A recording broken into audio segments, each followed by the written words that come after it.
And the final episode of the series on the FED 5B, with the final stages of the reassembly and the adjustment procedures. I got everything set up correctly, I hope, meaning that I have a bit over 2 millimeters here, but it varies. I mean, this wheel can stop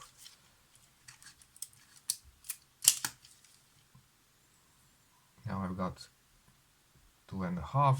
Sometimes it's a bit less, sometimes it's a bit more. It should be fine. It allows for the lever to move a bit before engaging, and the stroke should end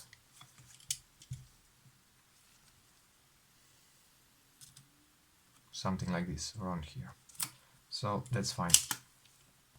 I've also adjusted the position of the two light baffles as much as I could. It seems the slightly grindy sound was coming from the lower baffle, and I have a feeling that the problem is here. I don't know if it's by design or it's something faulty. This bit, instead of taking a curve and going from horizontal to, let's say, vertical in this position, goes slightly towards the shutter curtains and then goes back up. So basically this end point or end portion of the light shield is more towards the light baffle. So when you cock the shutter, the curtains are actually rubbing against that part. I don't really have the means to modify it, and it's fine. It's just a little niggle. All right, and that's about it. The only thing I did not check was how the longer speeds act. This should be 1 second, and I can make a direct comparison with my Yashica FXD, which is electronically controlled, so 1 second should be 1 second. Alright, let's see what happens if I release them at the same time. 3, 2, 1. This one was a bit faster.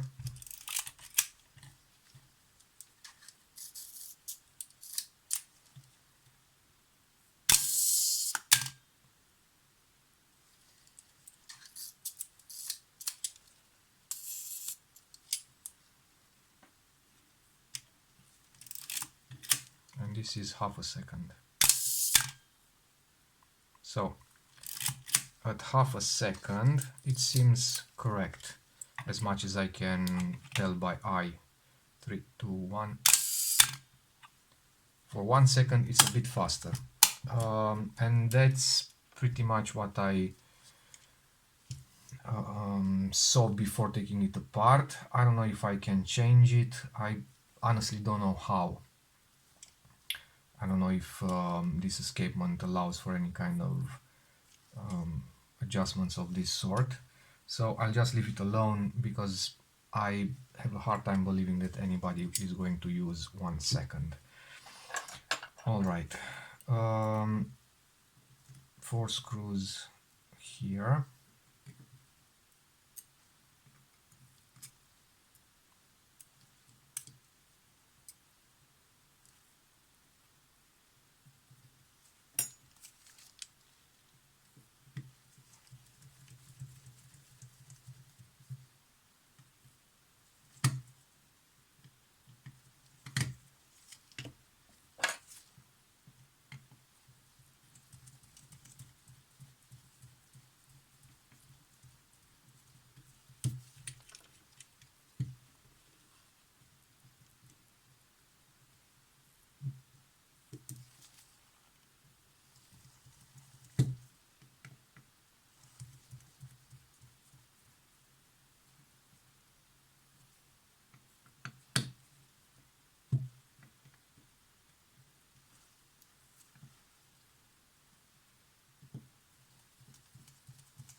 I can either leave them like this, or I can remove the existing paint and repaint them with any one of my black paints, or I could use a darkening agent. It apparently works on brass, that will blacken them, but the surface is not very resistant, so probably a new layer of black paint, or maybe even removing the paint and leave them brass would look interesting. I'll talk to the owner and see if he wants any or either of these options. Okay, and one more thing I want to try right now is the self-timer, because I sourced a self-timer lever from one of my other cameras.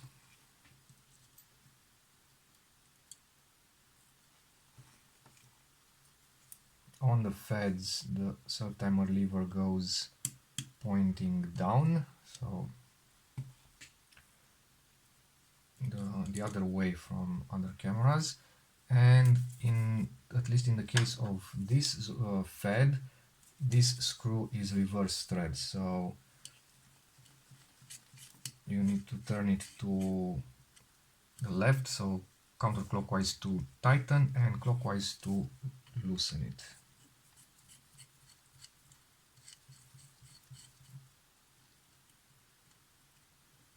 All right.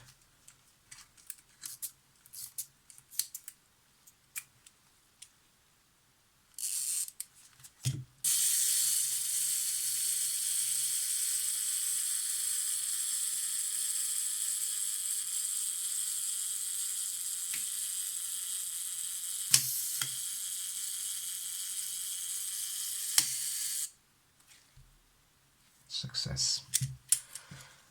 Okay, time for the top plate. Hopefully I'm not missing anything.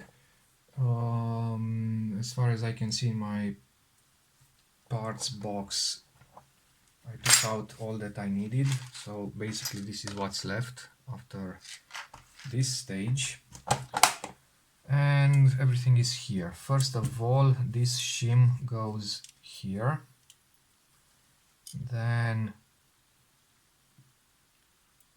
the top plate, okay, then you need to push on this lens so that this part sticks outside. And just to make things a bit easier, I will put back the screws, at least the back couple of screws.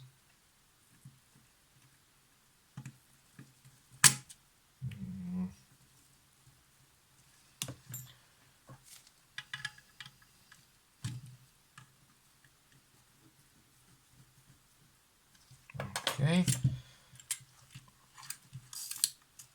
and I also want to check the flash.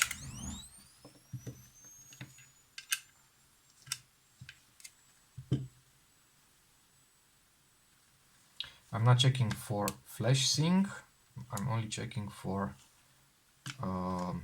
release. Okay, so the flash works. And now back to this part. So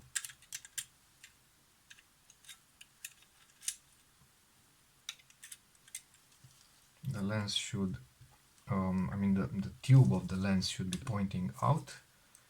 Then I'm going to try to keep it in place and get this thing over.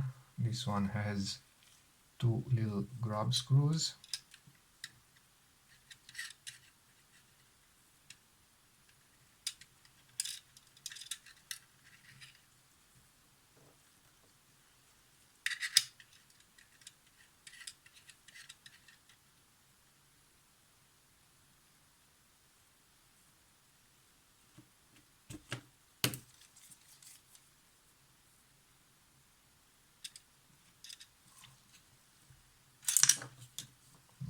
this is not easy. Okay, I'll need to kind of prop it here, so I'm going to stick something in there.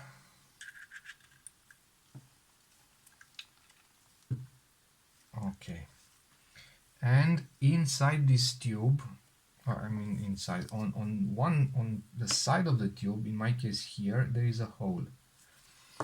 I'm not really sure if the hole is here so that one of the grub screws heads pokes through it, because obviously if you'll screw it too much it will fall on the other side, but it might make sense to align it in such a way that the screw head slightly pokes inside the hole, because that would mean that it's better fixed to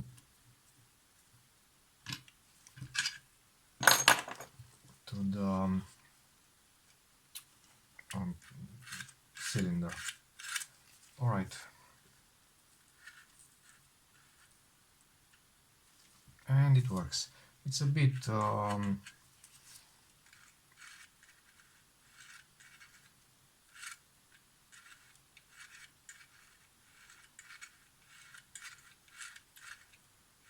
loose. I mean, it moves quite easily. I'm trying to remember if I used some kind of grease on the last Fed 5 that I did.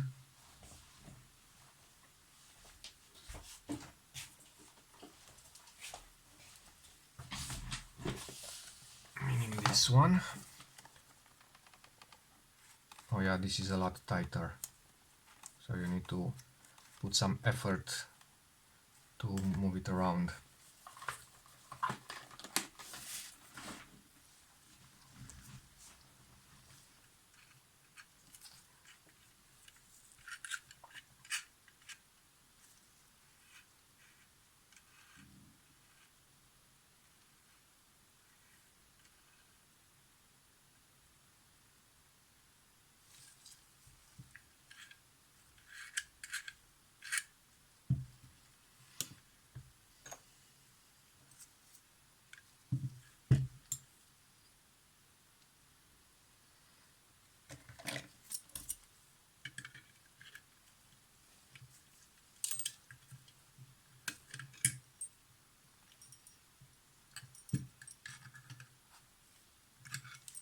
I will try something else. I'm using my special tweezers. Actually, it's not tweezers, but it's a rubber dam clamp forceps to keep constant pressure so that I can screw the grub screws in such a way that it is as close to the body as possible. I don't know if that makes sense.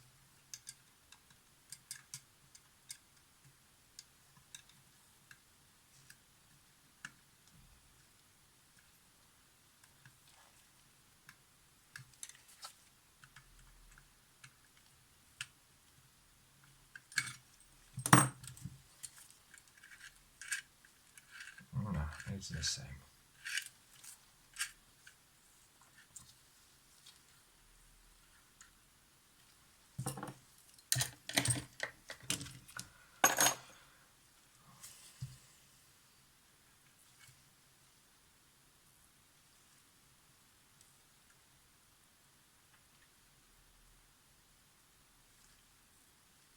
Maybe if I would add like a piece of something, a piece of thin cardboard, like the one that I'm using for lens mount shims.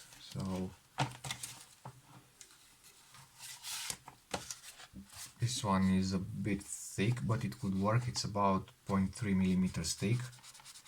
And if I could, if I would cut a circle and put it between this and this, it might actually increase the friction. I'll need to test that theory, but for the time being, my main concern is to just get it ready and shoot a test roll, because I would like to do that tomorrow. And if all's well, then I can go back and see if I can increase the friction of this thing, adjuster thing.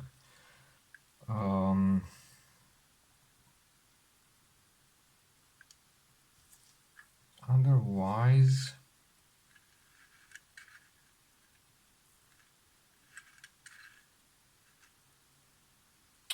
it's bad news for me, because it would mean removing the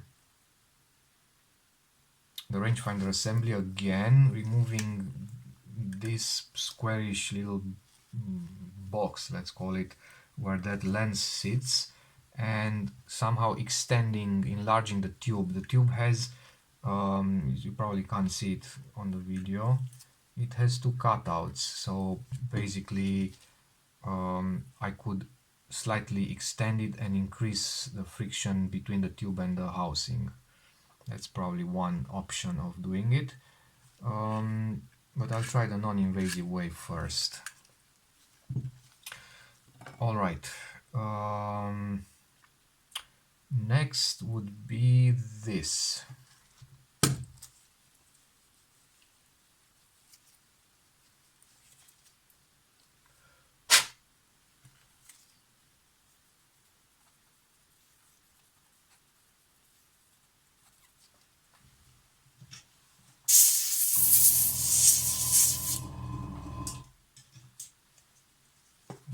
Okay.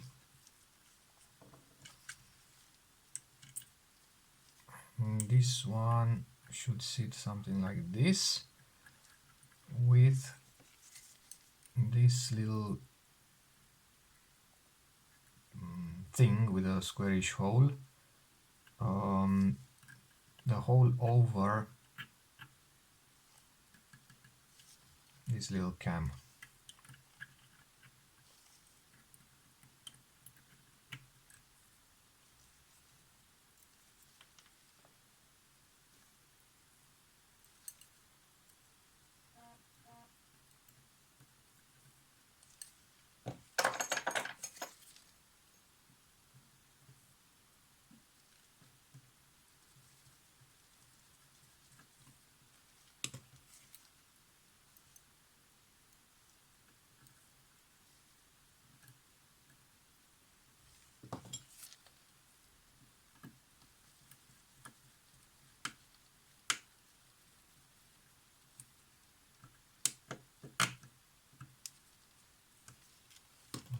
Okay. And for the final screw, I need to put the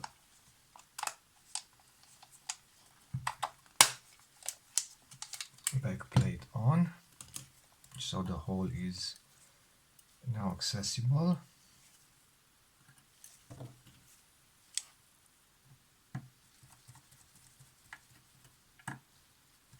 All right.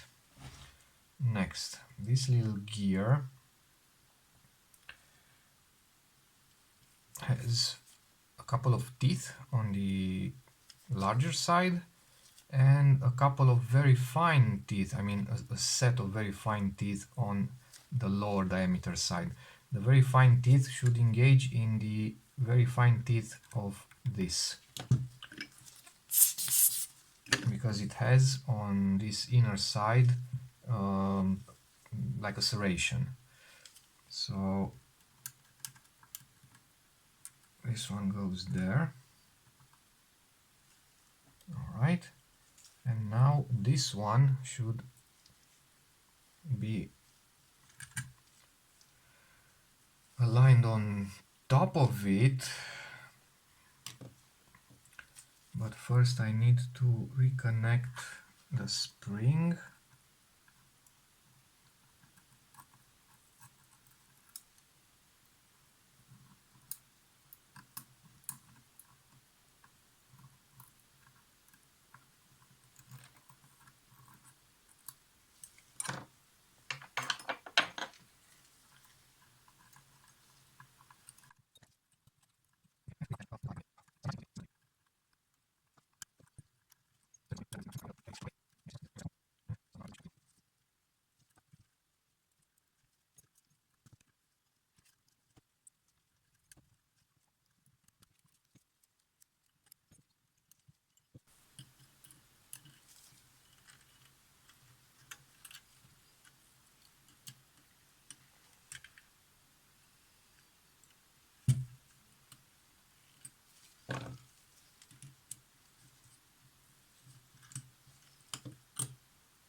All right.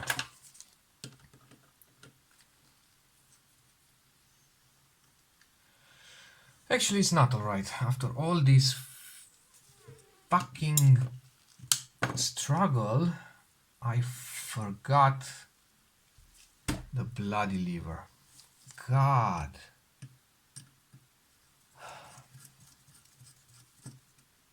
You know, some cameras are simply cursed. They are cursed.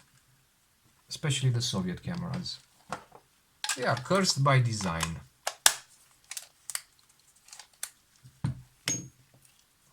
Especially the later Soviet cameras. Because a Zorky 4, yeah, it has a couple of quirks regarding the slow speed escapement.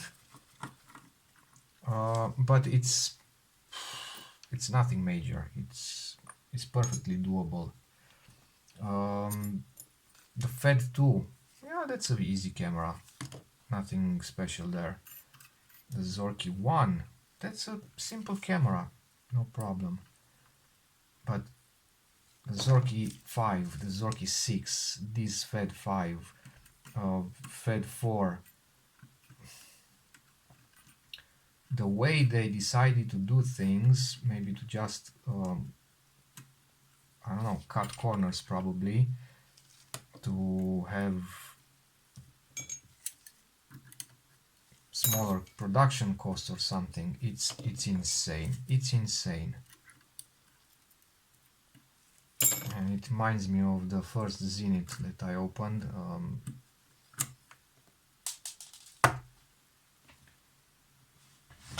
The Zenith 122, if I remember correctly. Oh my god, the winding lever system, or the thing with the spring, Jesus, it was absolutely horrible.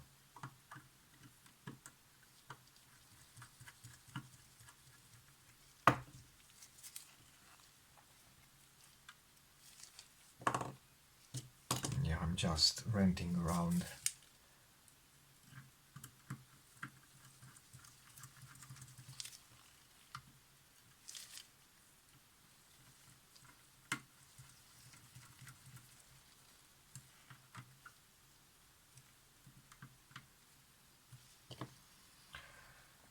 Okay.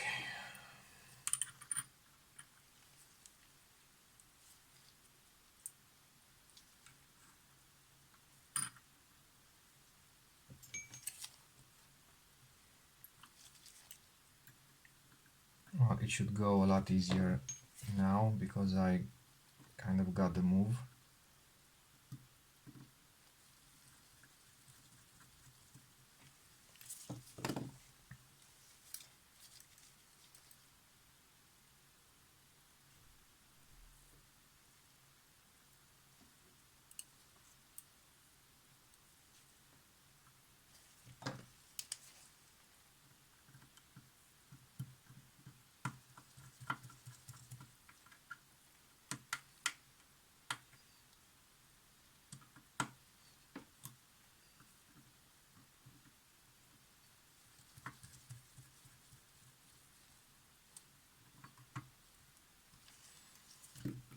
Okay.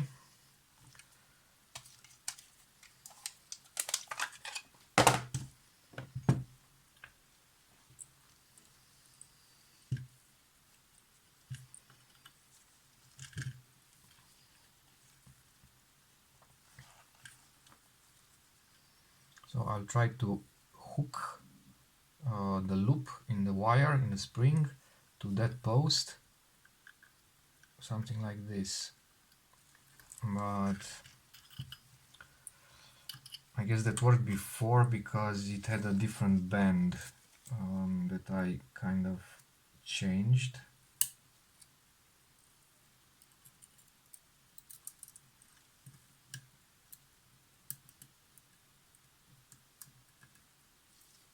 All right.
Okay, and now I need to slip this gear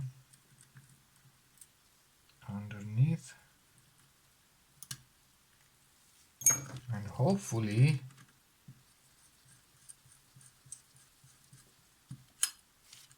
yes, victory. Okay, and now this little booger,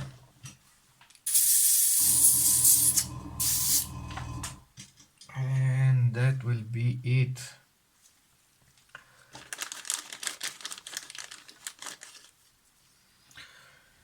So as you probably noticed, taking a camera apart is a lot easier than putting it back together. Even for a simpler one like the Zorky one, like I probably said in one of the previous videos, I can take it completely apart, meaning literally every screw, so nothing is left on the body, in pretty much 30 minutes, give or take, depending on how stubborn some things can be. A couple of things that can be a bit stubborn, but yeah, usually 30 minutes. Putting it back from the same totally disassembled stage is a matter of hours. So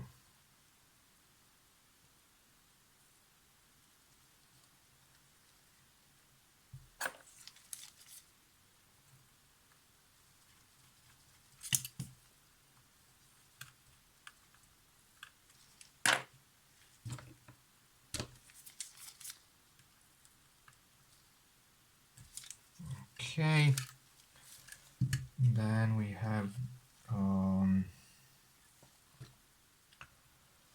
this one goes here.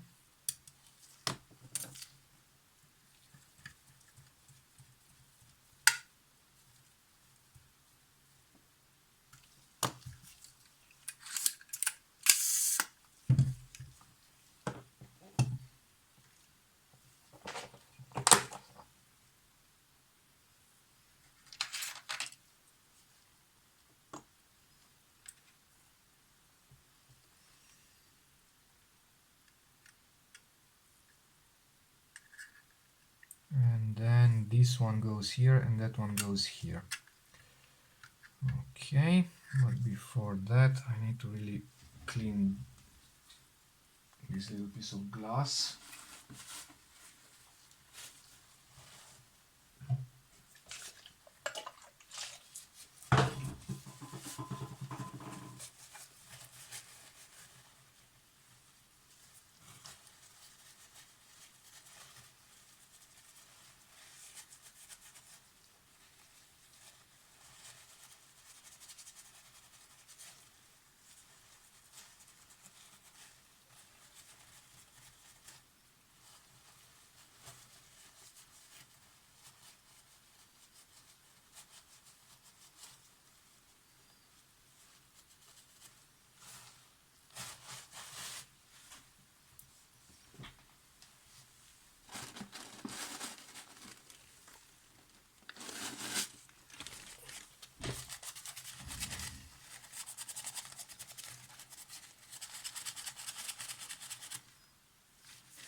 Actually, it was the other way around.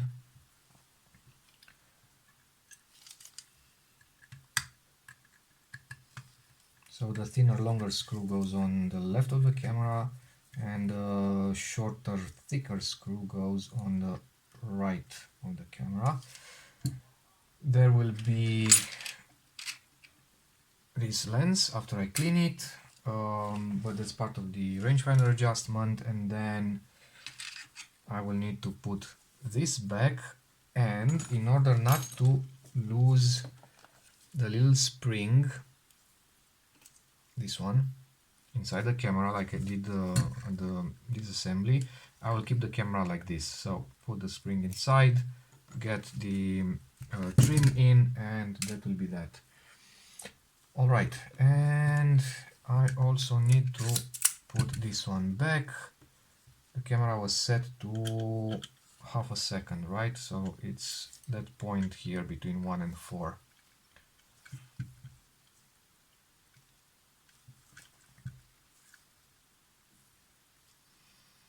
But I will redo the lettering before putting it back.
Alright. Done with the top plate, and now it's time for the adjustments, because after that I am pretty much done. I mean, I still have some things on the rewind part. I still have this protection on the bottom. I still need to adjust the shutter, and I still need to put this shaft back, the take-up spool. On the rewind side, there's this nut, and this. So pretty much straightforward and easy. Explanations are unnecessary. This thing has two slots or two protrusions here. This one has two cutouts, so obviously this can only go in one way. Retainer afterwards, rewind knob, lever, crank, whatever on top, but I'll need to clean this one first. And also that applies for this part. It's just a shaft, meaning the take-up spool, that has a longer screw, a spring and two shims, one on this side of the screw, the other one it's on the upper side of the screw. Clean everything, put them back, screw them in, that's it. So that's basically it for this part of the video about the final steps of the reassembly. Maybe I'll do a bit on the locking keys just to make sure that I've covered everything, and then I will talk about the adjustments, but only slightly, because it's a trial and error process. It makes no sense to overcomplicate things even more than I've already complicated them.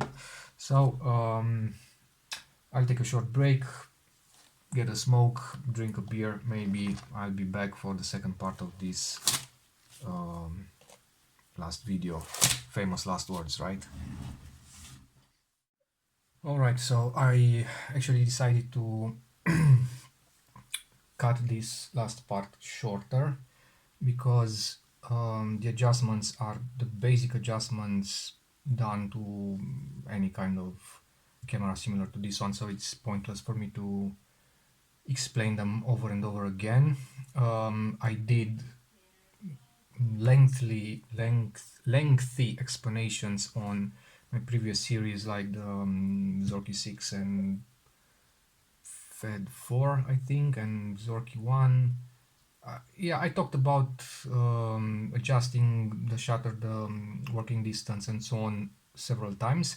But in the near future, I intend to reorganize my YouTube channel, create more playlists dedicated to each of these cameras, and I will most likely have one playlist that will cover strictly the adjustments. So I'll have different videos for each of the adjustments or each of the adjustment points, and I will try to explain as much as I can, as much as I know, as much as possible, each of these adjustments with all the knowledge that I have gathered in these past 2 years, and I will include my known pitfalls, or better said, the pitfalls that I know of, and the tricky things and means of adjustments, methods, and so on. All right. So yeah, basically this is it. I will obviously go through this adjustments phase, and hopefully tomorrow I'm going to shoot a test roll. Hopefully everything will go according to plan, and then I will move to next chapter. All right, thank you for your patience. I will see you next time.